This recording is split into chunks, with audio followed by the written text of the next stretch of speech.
All right, settle in close, because this one still gets to me. It's a story about a place I used to work, a story about a woman who vanished, and a story about the kind of cold dread that seeps into your bones and just stays there. It all started back in 2008. I'd landed a job at this old law firm downtown. The building itself was a relic, all imposing stone and shadowy corners. Even in the summer, you could feel a chill in the air, especially up on the fifth floor where the administrative offices were. And that's where Sarah worked. Sarah was the receptionist. Sweetest woman you'd ever meet. Always had a smile, knew everyone's name, and could somehow juggle a phone call, a client needing directions, and a broken printer all at the same time.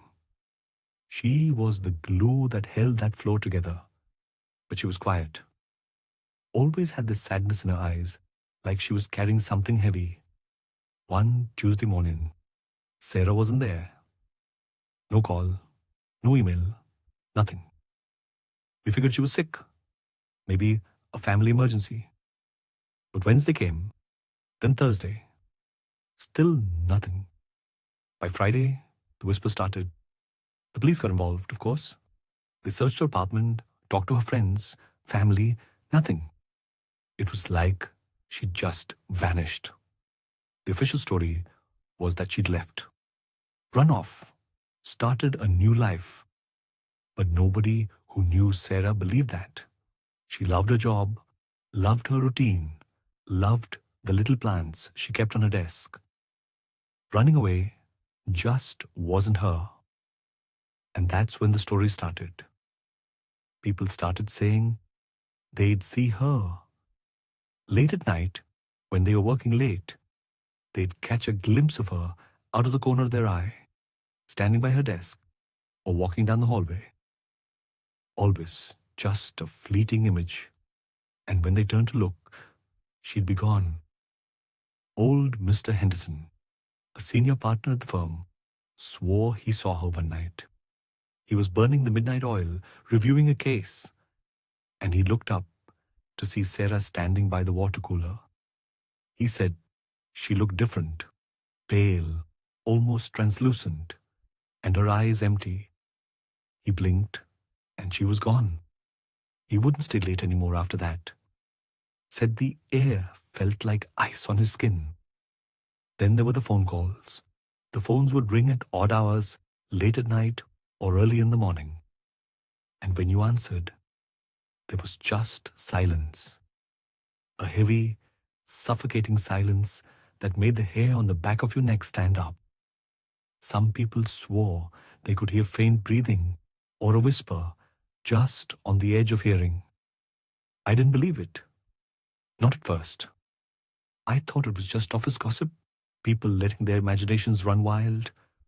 But then I started working late myself. One night, I was alone on the fifth floor, trying to finish up a report. The building was silent. The only sound, the hum of the fluorescent lights. It was around 2 a.m. I heard the distinct sound of keys jangling, like someone was unlocking the front door to the office. I froze. Who would be coming in at this hour?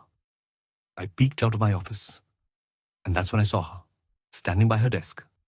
Sarah. She looked exactly as I remembered her. The same kind smile, the same neat cardigan. But there was something off. Her skin was too pale, her eyes too wide, and she was shimmering, like a heat haze on a summer day. I couldn't move, couldn't speak. I just stood there watching her. She reached out and touched one of her little plants, gently stroking a leaf. Then she looked up. Her eyes met mine, and I felt a jolt of pure terror. There was no recognition in her eyes, no warmth, just emptiness. A bottomless, infinite emptiness that seemed to suck all the light out of the room. She opened her mouth, and a whisper escaped her lips. I couldn't make out the words, but the sound was like nails on a chalkboard, like ice cracking on a frozen lake. Then, just as suddenly as she appeared, she was gone, faded away like a ghost in the morning light. I didn't sleep that night. I went home, but I couldn't shake the image of her eyes, that feeling of utter dread.